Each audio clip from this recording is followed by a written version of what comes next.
Hey everybody, welcome back to another episode of Schelly's Shop. Today we're going to be doing something a little different than what we normally do around here. We're going to be working on a 1980 Scout 2. I have very little information on this buggy. It kind of, just like the Dart, it kind of just fell into my lap. I went with a buddy to go pick it up. He needed a few random parts off of it, and then he was like, don't know what to do with this now. He didn't have space, one thing led to another, and we agreed that Schelly's shop would take the project from him because he just needed some interior pieces essentially. But it's complete from front to back. It's rough, but it looks cool. Look at that, that to me looks like a bit of wheat. Yeah, that would be paying homage to International's long and storied farming history. But yeah, she's pretty tough, gents. She's not, realistically, I don't think it's that salvageable, at least not today. In this day and age, up here in Canada, you don't find them in really good shape, hardly ever, but it is complete. Okay, the door won't even open. When the door does open, it drops down. It's pretty tough, but the engine looks to be fairly complete. It's missing its radiator, I think the coil, and the reason why we're gonna attempt this because it does turn over, but there's a catch, there's always a catch. When we put the bar on it, it turned over with a little bit of struggle. No, not struggle, a little bit of fight. And I heard a sound. So that sounded like rust maybe in the cylinders. But it wasn't stuck at all. At least I stopped turning once I heard crunchiness. I maybe did a one, not even just maybe moved like that much, you know. The breather was on it, the hood was closed, and I looked down the carb's freed up, looked down the carb, nothing looked like anything got down in it. So I'm hoping, fingers crossed, that crunching sound I heard was actually in the water pump. We'll just hop up here and we're gonna have a quick look inside the engine bay. Actually, I'll just go through the interior and the engine bay real quick. So that's what we got going on in this episode of Schelly's Shop. So when it goes to close, that's how much body deflection there is. There is not a heck of a lot left. We got it. It did have door panels, but he kept those obviously because they're better than his. It was complete, honestly. This was already dismantled. I think that's the T-case shifter. We put different rims and tires on it, but I didn't know I don't know a lot about International Harvesters or Internationals at all, but I said International Harvesters. I don't know much about Scouts, but I had no idea that they came with the bench seat from the factory. I thought that was pretty neat. Yeah. He wanted it for the side panels, and here's still more stuff to come off of it, but for the purposes of Schelly's shop, we're just going to see if we can get it to run. Transmission fluid looked good, engine oil looked good. I don't really know the whole story on it, so just from finding the registration inside of it, we discovered that it was last registered in 1996, and that's not terribly long ago. Actually, that's getting up there. That's almost 30 years. So the engine bay looks fairly clean. I'll spin you guys around. Let's have a better look at it together. So there we go. I do see overspray here, and then there was a little bit over here too. A little bit of overspray on the rotor cap. So maybe this thing's got a rebuild, or maybe that's how they did business right from the start. The crunching sound could have been coming from the belt, but I find that a little hard to believe. It could be come from the alternator. I'm hoping it's inside the water pump and not in the cylinders. The first step is going to be blowing off the engine with some compressed air, and then taking the spark plugs out and then blowing the spark plug cylinders out and seeing what comes out, and then maybe scoping them with the camera. My recorder doesn't pick up the screen of my borescope very well, so it's kind of underwhelming for you guys, this essay, but I'm going to inspect it nonetheless. And if everything looks halfway decent, we're gonna put some breaker fluid down it and see if we can get a full rotation out of it and see what kind of sounds we get.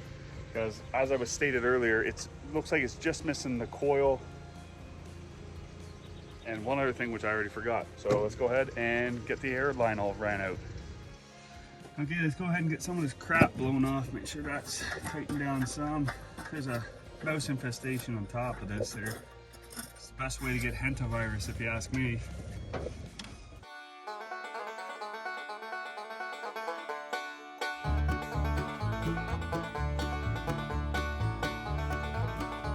I don't think I actually said this yet, but it's a 304 engine that's in it. And from what I'm being told, that's probably the least desirable one of the 3V8s they made. Oh yeah, they made the 304, the 355 maybe, and then the 496, which is the top dog. I could have bungled all those numbers, and correct me in the comments if I'm wrong, if I don't add it in, the correct numbers. But yeah, but the 304 I'm pretty sure is what's in here. And it's the smallest one. Okay, yeah, let's start pulling some spark plugs. Got this piece of a box here. What I'm gonna do is start pulling out spark plugs. I'm gonna keep them in order. I might not know the firing order of an inline, no, sorry, stumbling on my words here. I might not know the firing order off the top of my head of international engines, but it's gotta be, as long as I keep them in their order, I can figure that out online. So let's go ahead. I already got the socket on what I would call the rear passenger right now. Let's go ahead and start pulling these guys out and see what they look like. I think we'll just jump from now to when I get it out. Ooh, that's not super good. Rust around the ring, but doesn't mean the end of the world. I'm just gonna write right on it. I call that number 7, number 8, sorry. Okay, better. Seems like it was running pretty good when it was running. And if it ever runs again, chances are it'll run that good again. But that was number 6, I would say, if this is the same as a small block. Oh, it says right there. Number 8, number 6. So I'm guessing correctly. Number 4, same as number 6. Okay. That's pretty good, I'd say. Just turn it out with just fingers again. Okay. Pretty not bad. A little dark. A little on the dark side, but the spark plugs look like they're new. Okay, again, this is number 5. It's a little on the rich side, but no rust so far. So far, we've only got one that's got rust on it. Ooh. So the 2 back cylinders are rusty. So this one and what would be number 8. So 7 and 8 have rust on them. So for sure we're gonna scope those 2, but it's gonna be all of them. But that means I'd have to bring the cylinder down if both the moisture got in there because the valves were up. This could be a killer. This could be a cylinder killer.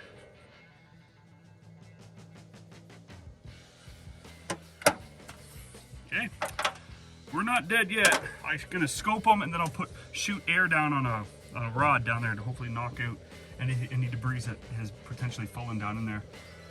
And then we'll go from there.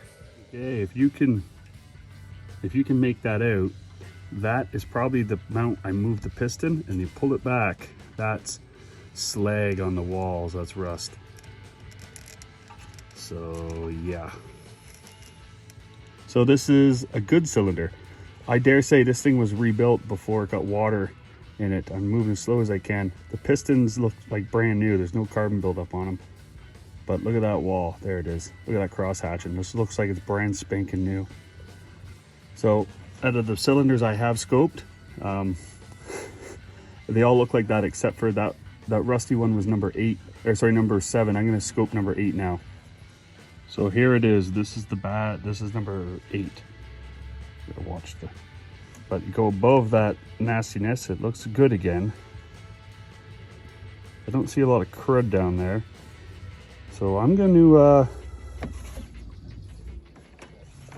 what I think I'm going to do is put air down the dirty cylinders. I'll do all of them just because I have it set up. And then what I'll do is I will add some water to it, or not water, put some breaker oil down there, some penetrating fluid, maybe diesel, ATF, some kind of penetrating oil, and then spin it over by hand with a bar, nice and slow, kind of do a little bit at a time.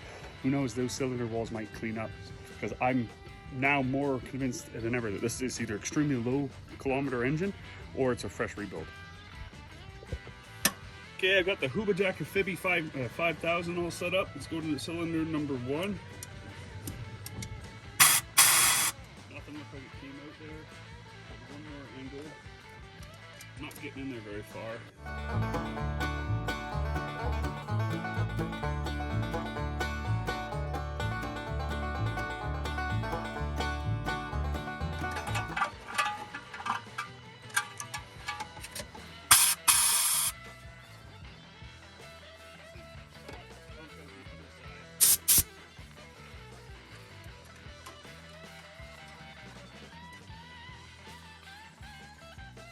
Know how diehard these international engines are.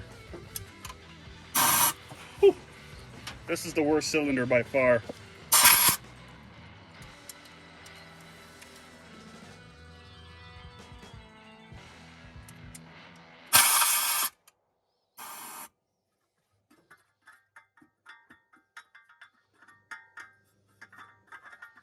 This is not great, gents. Look at that air breather.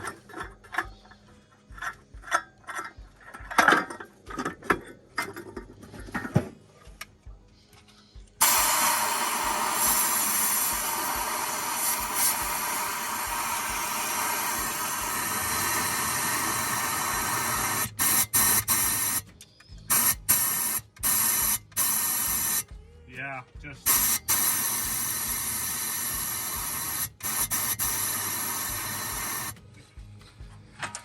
Alright, let's go through the steps of this side too.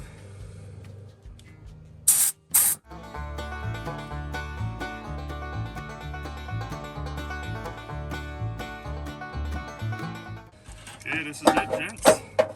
This should be the next crusty one that we know is crusty.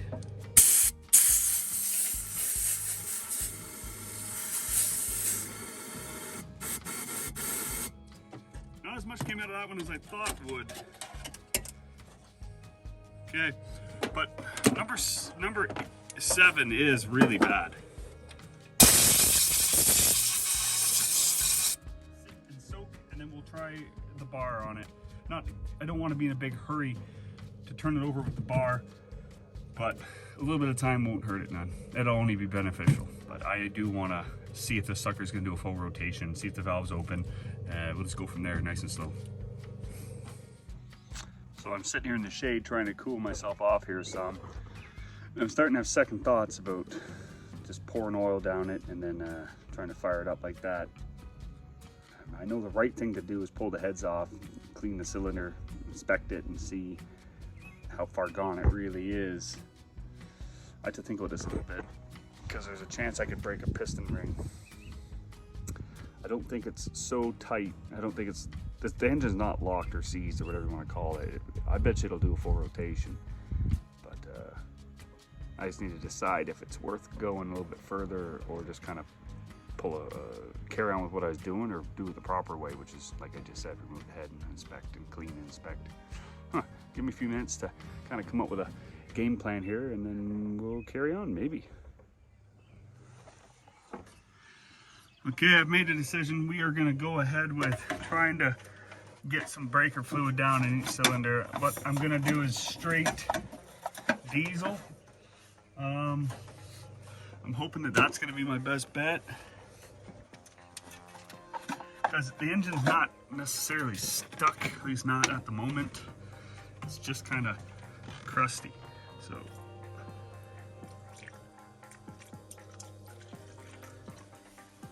I'm gonna add some diesel to her, especially on these back cylinders. They're the ones that need it the most. Hopefully this gets to where it needs to go. Should have started with the other side. I am gonna put a little splash in each of the other cylinders. Okay, she's starting to weep out there. It's good. I'm gonna just put a quick splash in the other ones to help get the... Okay, she's flowing out now, boys.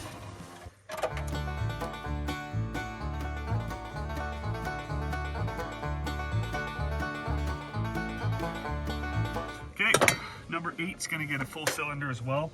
And then the other, not 8, sorry, number 7's gonna get a full cylinder, and number 1 to 5 is just gonna get a splash, just like this side. Let's go.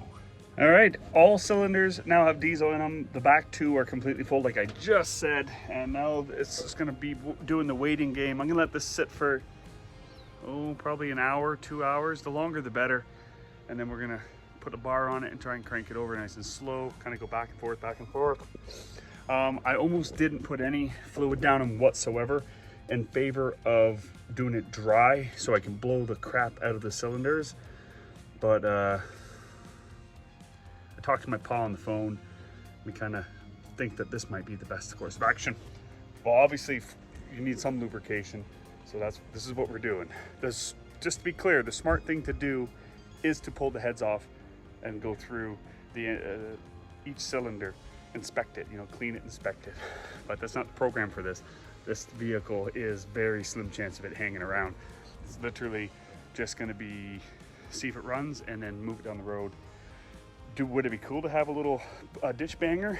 Yeah, it would be cool to have something like this to kick around on, trailer it to the bush and then drive it. But I got other more important stuff like a Duramax swap truck sitting on the other side of this girl. Look at that truck, it's got a Duramax sitting in it. Why don't I work on it? I have no idea. All right, give this some time to sit down there and just stew, and then we'll be back. Okay, we are going to try and turn this engine over.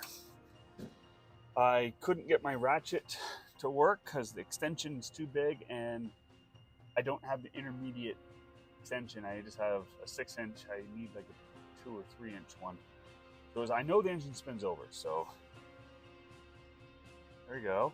I still hear that crunching sound. Go back some. I don't feel much resistance, honestly, guys. Gosh darn it.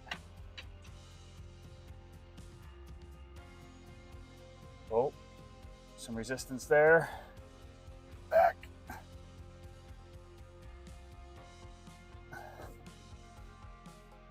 It's getting a little tough here. It doesn't want to go any further than that. Let's go back. Now that we got tires on this thing, I can't stand properly.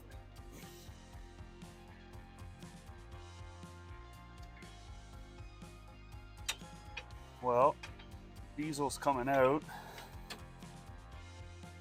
of the cylinder. Hitting the wall here.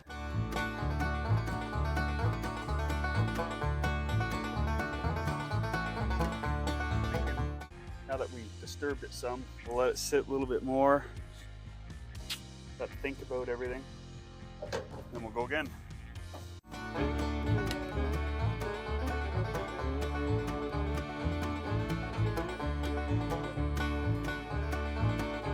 We're gonna keep messing around with this until we get her. I'm just gonna keep going back and forth, back and forth. Okay, so after spinning it around a bunch, I hit two spots where it doesn't want to move anymore. So I suspect the lifters are seized. So what I'm gonna do is pop this valve cover off and see what I can see. I already got the bolts out. All she takes. Don't want to rip this gasket if I can avoid it. I think it's a rubber gasket actually. First I thought it was cork.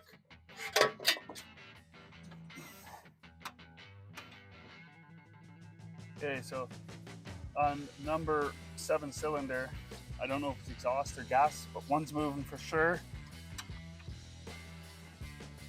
Hit a wall right there.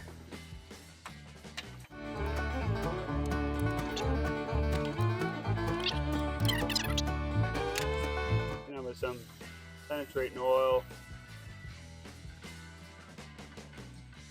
Should have done this right out the gate. There, that'll help or it won't, one of the two. I like that if I can put my ratchet on here to make moving this thing back and forth a lot easier.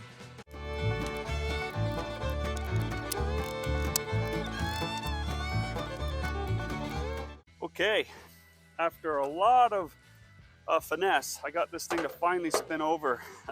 Got one full rotation. I looked at the valves. I thought this guy right here was sticking, but upon hitting on it with the piston down at the bottom, it didn't move. I mean, it moved, it bounced freely. So I checked the other side, the same thing, it was moving real good. So then I just put a little more persuasion into the bar, and then it started moving more and more and more, back and forth, back and forth, back and forth. I'm all sweaty right now, but we did get to spin around one full rotation. That'll be very hard for me to get on camera, but I'll see what I can do. Maybe my beautiful wife will come over and film while I crank it over. So yeah, victory, gents. It has a slim chance of running now. Okay, my beautiful wife agreed to take time out of her busy day, come out here and give me a hand. So right here, I got this mark on this belt. I'm gonna get down on my back on the trailer deck. I'm gonna spin it around what I believe to be the proper orientation, and then this, you guys will see, I'm gonna spin it around twice, or however many times. All right, let's do this.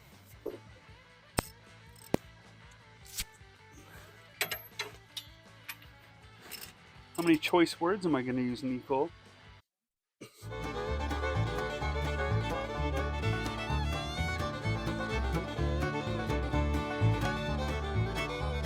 All right, that's one rotation.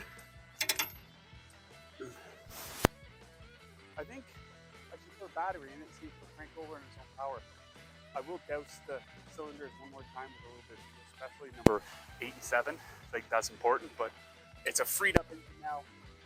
All right, so I don't know a lot about much, but what I do know, I know well. And I want you guys to be the judge of this here. Got my key. Jump the starter here. Look at that.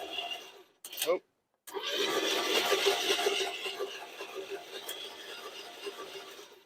That's pretty good, and if you listen, I don't know if you guys could pick that up, but I could hear oil running around. It was off to a rocky start, but we eventually got on top of it. It cranks over. I don't know if 7 and 8 are going to have compression. If they do, it's going to be hindered, I would imagine, especially number 7. Number 8, I have a feeling, is going to be fine because the piston was at the very bottom when it rusted up. So the top is where it really matters, and I think that's where number 7 was. It was darn near at TVC. It's on the way up to TVC. So we got the crank over. A win for today. I'm gonna fill up 7 and 8 with some more diesel, and then go inside, wash up, hang out with my family. I keep looking on the other side of my camera because I'm holding my phone backwards. Okay, till tomorrow. Tomorrow, I guess we're gonna drain the diesel out of the plugs and check for spark. All right, and good morning. I lied to you guys on my last little blip there. It's been more than a couple days. It's been that was Thursday, so it's Sunday now. Friday, my wife and I took our son to go get his first haircut. Thusly, I got a haircut. Thank goodness, I feel way better. So yeah, so now that I don't look like a shivless hobo anymore, we're gonna go ahead and carry on working on the Scout. It's Sunday now because we had 80-kilometer-an-hour winds for the past 2-3 days. It's been bad. Like, I came out here a couple times to try and film, but it was so windy you couldn't pick up anything I was saying. So we're gonna go ahead and carry on with the plan. Just kind of get the fluids out of the cylinders, put the spark plugs, clean the spark plugs, put them back in, see if we got spark. Okay, spark plugs are all cleaned. I just used the wire wheel to quickly grind them off. I'm gonna check gaps, put them back in their respective holes. Like as we already know, 7 and 8 actually cleaned up pretty good. I'll dig them out here and I'll show them to y'all. 7 and 8. I really hope it's picking up them and not me. I think they're going to be fine. Let's hope. Okay, I pulled the distributor cap off. We're going to try and clean up all of this mess and try and make it look as clean and smooth as possible. Let's go. All right, looks like we got her as clean as we can, considering we spent about 10 minutes doing that. I just took some 320 sandpaper and a little knife, and I scratched off the obvious deposits, and then I sanded it down with the 320, folded up a bunch. It's pretty simple. Yeah, let's go ahead and get this back on and then start looking at the fire in order. Wires, spark plugs are back in. I gotta loop over the transmission cooler lines because there's no rad in here, so we'll just loop over, and then as well as I'm gonna disconnect the fuel line in case there is some stuff in the tank. If this thing does bark off, it'll pull fuel up real fast. And then hook up the spark plug wires. So gonna go ahead and get on that. Okay, we're just gonna get down in here and get that fuel pump disconnected. It's gonna be a little awkward for me, but hopefully I can get some of it on camera. Oops. I'm trying to avoid cutting it. It's just not wide enough. Okay, this is pissed. And that right there is exactly why we disconnect them, because of this. we got Varsol coming out. So that's just letting us know we're doing the right thing. It's clean, but still Varsol. Is loop those around on top of each other so the ATF won't go squirting out everywhere. I'm just gonna take a piece of rubber hose and use those flares to give enough force, hopefully, to stop it from squirting everywhere. All right, guys, I'm not gonna lie. I don't know if I set this firing order up properly or not. There was a lot of mixed information I was picking up offline, so I just gave her my best shot. What I'm gonna try to do is fill up these bowls with some fuel and see if she'll fire off. It does have spark. I got that already. So let's give her a little mix of fuel and sea foam. Never hurt nobody. There we go, she's nice and full now. So, seeing as how we got spark and all that good stuff, let's get everything organized here. She'll turn over.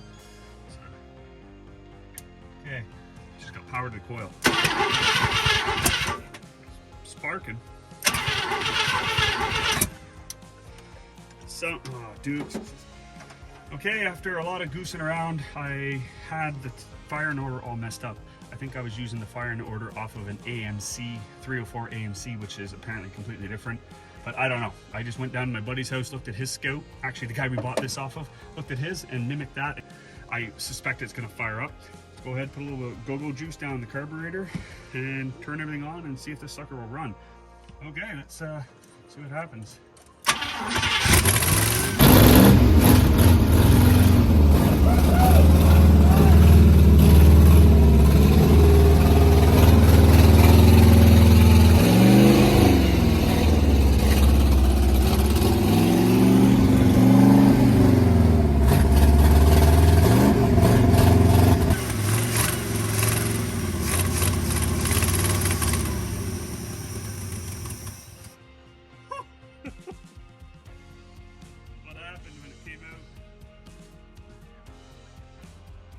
That's the diesel. That there, she's smoking a lot. You're gonna see another footage here that's the diesel burning off. Let's go ahead and fire it up again, and then hopefully she clears up.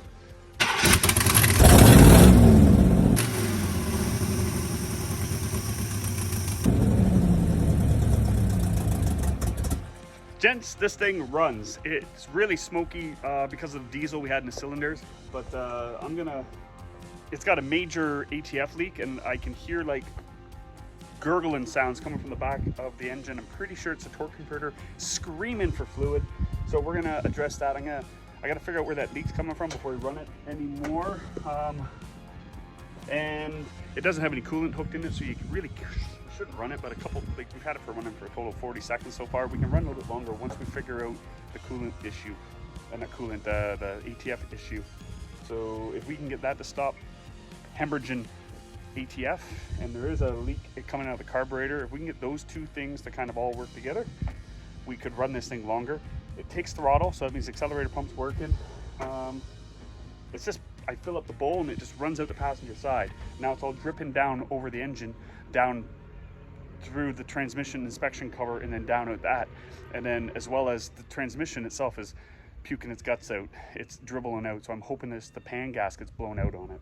So I'm gonna go ahead, put a wrench on that, see if I can tighten that up, add some more fluid into it, and then check all the fluids, like the engine oil and the transmission fluid again. Okay, we got some work to do, and then we'll see about maybe running this thing a little bit longer.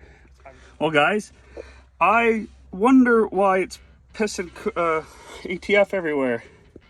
That's the cooler line. I don't know where it goes, but it has to be down there somewhere. So I'm gonna have to get in there and investigate, see where this little guy came from. So yeah, fun times. All right, we've ran it a couple times since the first fire up, so we got her dialed in. It's a little bit better. It's puking fuel out of the carburetor, but I'm gonna feed it off this, and we'll see how from underneath and everything, how it's running now.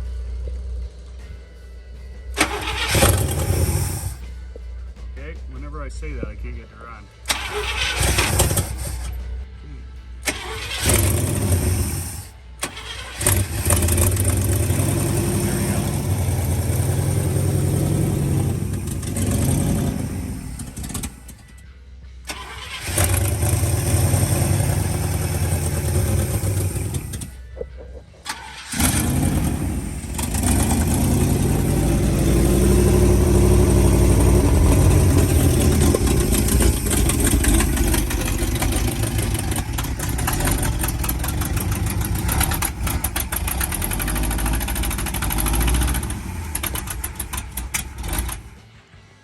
had this Scout running pretty not bad, you know, had it running for 10, 15, 20 seconds, and then I would stop feeding fuel into it so it would shut itself off.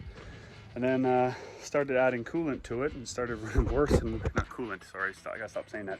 Started adding ATF into it and started running worse and worse and worse. The more, and then it was kind of stumping me, like this thing does not want to run. And that's where pouring the fuel into it, and it kind of hit me. As we're adding the ATF into it, imagine it's starting to build pressure and it's trying to move. Since it's seized, it might be in gear is what I'm saying. So I got to get the ATF up to snuff. So with a quick walk and talk down to my buddy Crazy Jay, who's got the other Scout where I got this one from, he got it in it, put it into park so I could see where the position was on the transmission. This swing was all the way in the bottom, so it was in first gear. I think it's because I put my hand down into the tunnel, couldn't see what I was doing. I just moved it all the way back position, seemed like it was in park. So now it's there, and hopefully it'll maintain an idle again. Okay, so I figured out that it didn't make a difference it being in park. It does rev up a little bit better, but we have to have fuel in here. You know, this carburetor lets it out as quickly as it comes in. We're not gonna let that hinder us none. Ignition on. Fire it up.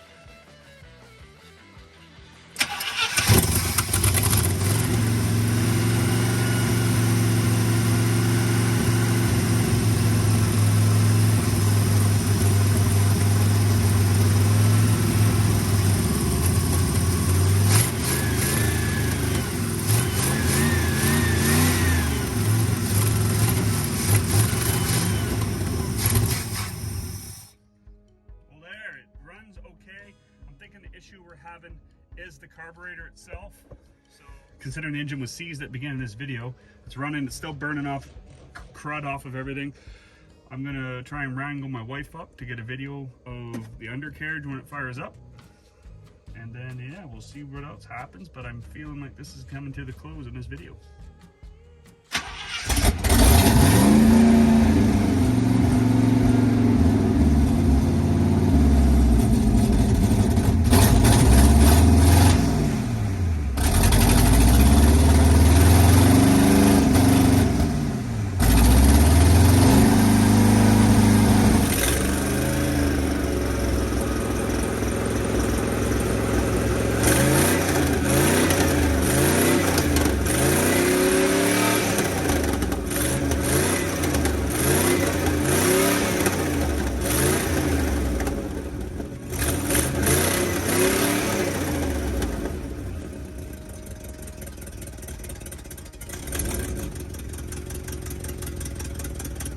If you ever asked yourself, can I pull a 1980 Scout out of a field with a stuck engine and make it run? The answer is yes. Yes, you can.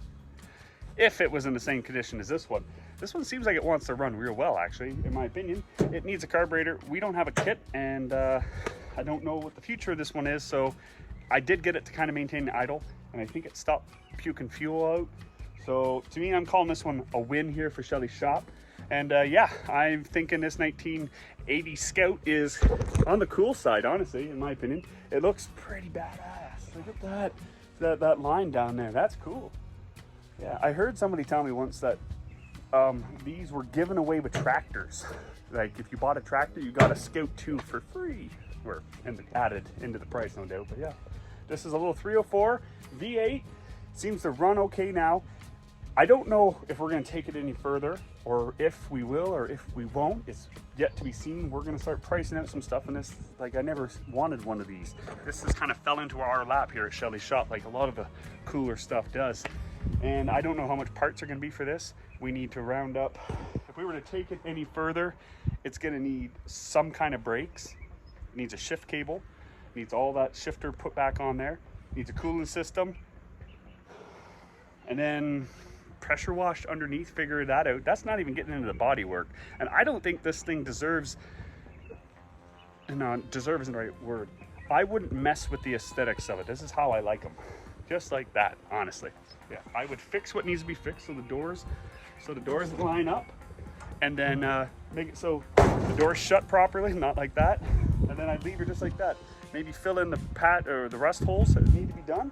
And then this is cool. And this wouldn't be a show car. This would be a bush rig, you know, something you you and the wife and the kid hop into to go through the woods for the afternoon. Probably trailer it to the destination and then give her. I suspect the top, actually, I don't think I said this yet. I don't think the top's ever been off on this one. Yeah. I'd probably want to pound this door out, make sure that it gets as straight as possible. Again with that fender, and then go from there.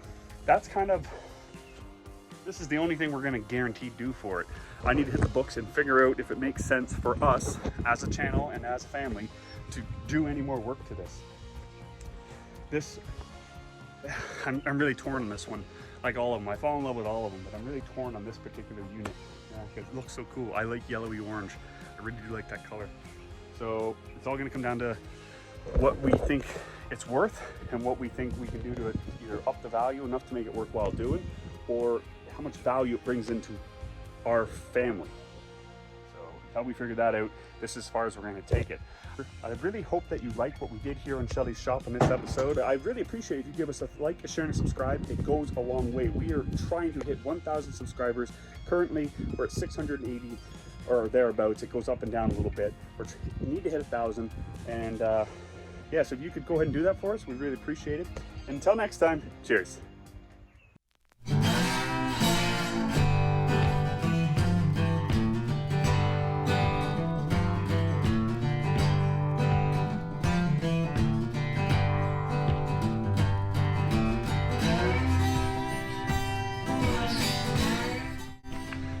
Oh yeah, just one more thing.